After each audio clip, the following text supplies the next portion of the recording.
They say money is the root of all evil. And it's true, especially if you've worked so hard for your money and you have acquired a lot of it, but can truly not tell where it has all gone to or where it vanishes to.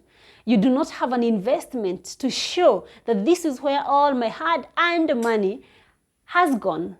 Something that will generate you income, something that will grow, or something that will put you at a financial position.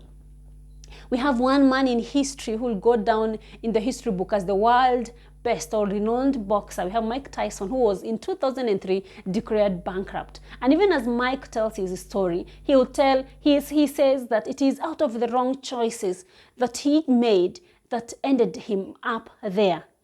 As we know, Mike earned a lot of money from the ring, but ended up at one point being declared bankrupt. And it can happen to most of us because of the money mistakes that we make on a daily basis. Some unconsciously, some just ignorantly, because you think there's a lot of cash flow coming in. But the first it comes in or the way it comes in, that's how it goes out. And you end up not seeing actually what this money has done for you. In today's video, we are going to be looking at the money mistakes that we should avoid at all costs. These mistakes that might lead us or might put us in a financial rut and keep us away from achieving our financial goals. So welcome to today's video, and if you're new here, my name is Eunice and thank you so much for coming. Please consider subscribing to this channel for insightful videos on financial literacy, wealth creation, money management, investment ideas, and so much more. Number one of the money mistakes that we should avoid at all costs, or the money mistake that keeps us away from achieving a financial goal, is spending what you do not have. What this means is, generally, spending what you do not have is spending money from somebody else or somebody else's money. It's not the money that you own at the present time, but you're spending it. So this can come in form of maybe credit cards. It can come in form of taking debts. And nowadays we're so vulnerable to taking debts because there are so many, sources of borrowing. There are so many digital lending apps that can, that keeps on enticing people into borrowing these debts. Unfortunately, these debts these small loans are so expensive when it comes to repayment. And most of the time when we are taking these debts, it's because we know that in a near future or at a given time, we are expecting some money coming in. This is one of the things that enslave us, because the thought of there's some money coming in, you think that I can spend this presently because this money, when it comes in, I'm going to repay or replace it. But in essence, when this money comes in, it already has, you've already committed it somewhere, and actually you'll be paying something extra for it, instead of if you had waited for the money to come in and then you're able now to split your money. So basically, spending money that you do not have, actually, it's a money mistake that can actually lead you on a downhill. What if you waited for that money that you're expecting to come in and to make, so that you can make, you can spend it the way you wanted? Sometimes, yes, we have good debts and of course we have the bad debts. But this time I'm focusing on the bad debts, because you have good debts where you can take a mortgage. So it's something that you'll earn equity, you'll have equity over it, because you can take a home loan that would maybe go into an investment, and you know that this investment, from the investment, you'll be able to repay back the loan. Or maybe in future, you might enjoy the capital gains. So those are good debts. But we have the bad debts, those that come out of wrong financial decisions.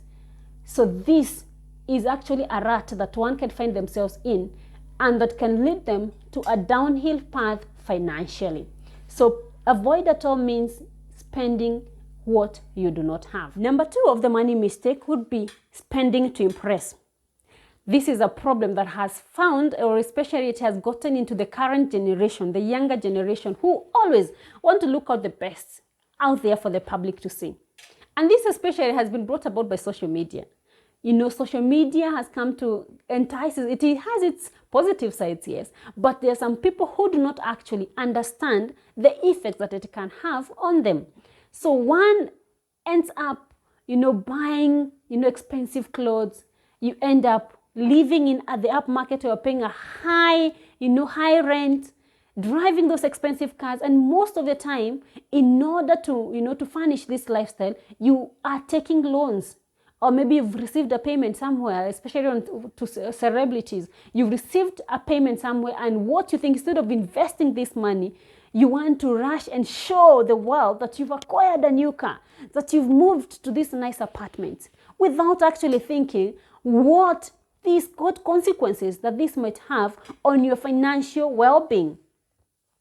And as I say, this impressing thing, these people that you want to impress, actually, they don't even care. One day, if you vanish from the social media, like if you stay away from 1 week, you will realize that most people will not notice. And even if they notice, they will come up with negative, stories about you. So it is always important to have that sensitivity, to know that what am I doing, to know that what you are doing today will affect your tomorrow.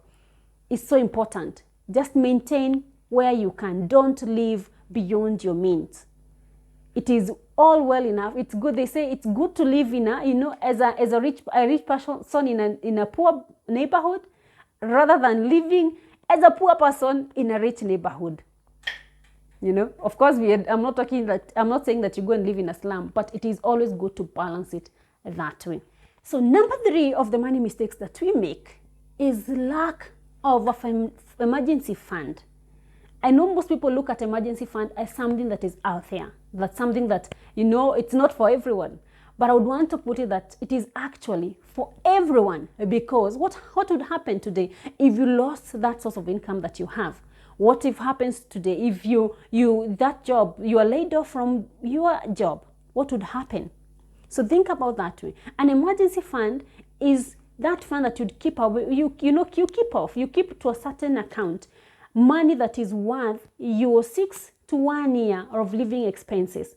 You will be comfortable being in a situation where you'll be comfortable, to live well enough, to live comfortably. Even if you're laid off, you're able to live for the next 6 to 1 year, a span of 6 to 1 year.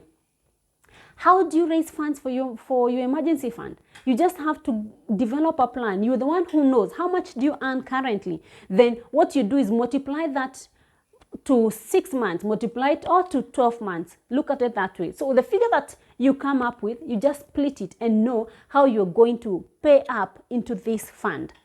You can just order from your checking or your salary account. You can just put a standing order of a certain percentage of money that will be going to this separate account, that will build up that as an emergency fund. You will thank me later, because if one day you are laid off and you do not have something to fall back on, it can be so painful. So it is important to maintain that emergency fund. And you can put it in an account or somewhere where it continue generating income for you. It will grow some interests for you.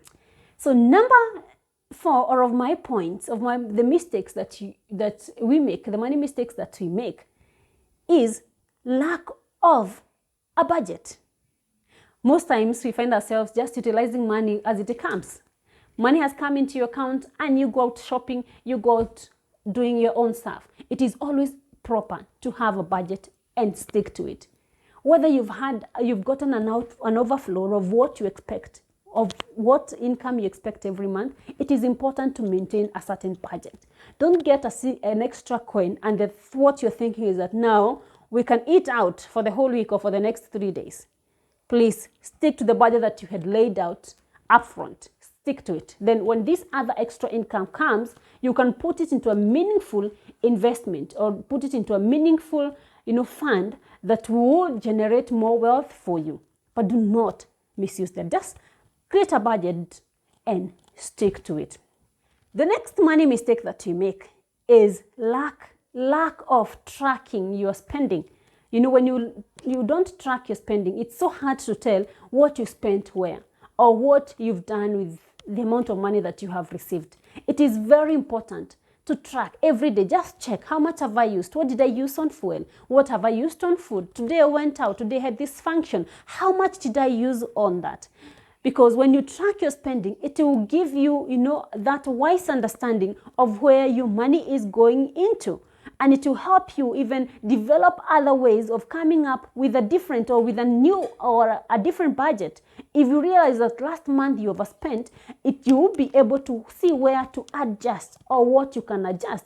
Or maybe you put a big budget on something, or maybe on your groceries, but you realize that actually this month I've spent this amount of money. So if I'm able to squeeze more, then I can't live on this certain figure. So when you track your spending, at the end of the day, it will help you come up now with a fresher or a newer budget for your household or for yourself. And you'll be able to account for every single coin that you had. To some people, this might seem a lot of work, but it is quite rewarding. And when you're able to achieve this, then you will give yourself a pat on the back for a job well done. So it is important to track, your spending so that you're able to come up with those, resolutions on where and what you can improve on.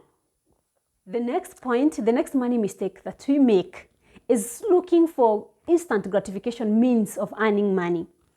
And this has happened, to the younger generation. I know even to an older generation, there's somebody who always looking for fast and quick and easy way of making money. But just know that the fast they come, the way they come, it's the way they go, And most of these people end up into get rich quick schemes, which at the end of the day can hurt really hard, because you might end up making a lot of or big losses on that.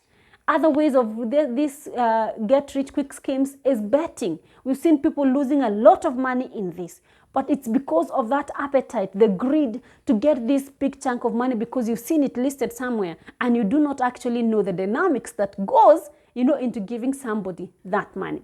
So this instant gratification thing has really hurt so many people. When you go into the books of history, when you research on those great men or great women who are ranked as the richest in the world, you would realize that most of them have worked so hard for what they have. And they have worked gradually. Not so many of them just worked something in an instant and it came about. No, they've worked gradually. They put a lot of hard work in them. So it doesn't come from just getting into a Ponzi scheme and putting in some money and expect to get a lot of money out of it. It requires your hard work and also patience for your money to grow. So it is important to not have this instant gratification mindset, because that one can lead you down, spiral into a downward spiral, and you might end up suffering or getting hurt so hard. So it is important to think broader, to think out of the box, and to look for ways to actually earn your income in the right way. Another money mistake that you make on our everyday basis, or maybe one that makes us or keeps us away from achieving our financial goal, is maintaining one income stream. What does this mean? If you're employed, you've stuck to that. You're budgeting yourself and your money is just around that one thing. So you're maintaining your salary or your employment as your only source of income. But just think about it this way. What if today it happened that you're laid off from work? Or a calamity or something, a disaster can hit, like what we experienced, the COVID-19, and many business closes down, and your business is one of them, or the company where you work is one of them, and then all of a sudden you are unemployed. Where would you start? So it is important to grow several streams of income. You can get yourself into other sources, to look for other sources of income. Look where your strengths are. Look what is your passion. Look what you can generate, or what kind of business you can grow from all these aspects or from these other areas. Just think outside the box and come up with a business idea, something that you consider a side hustle. Most of the times that these side hustles have turned out to be the main hustles. So it is important to have a different or a separate source of income for you to grow your wealth and to protect yourself, from going down, from getting into a financial rut. So it is important to generate or to come up with a different idea on how to grow an extra source of income. Last but not least, on the money mistakes to avoid at all costs is the failure to make wise investment decision, or failure of coming up with wise investment strategies. If you do not invest today, you will not have enough for tomorrow. If you spend today and forget to invest, then where you end up is you will end up with nothing in future. So it's your investments that will fuel or that will grow or that will determine where you will be in future. So it is always important when you are choosing your investment vehicles or you're choosing investment areas, it is always important to seek those investment strategies, to take those investment strategies that you know that will actually generate good income for you and that will continue growing your wealth, that you will, so that you'll be able to have, a comfortable future. Build your wealth, an investment plan that will help you build your wealth concretely. So thank you so much for watching. That will be it for now. Please remember to subscribe, like and share. Also comment on this video. All this help this channel to grow or the video to move. So until next time, it's a bye-bye for now.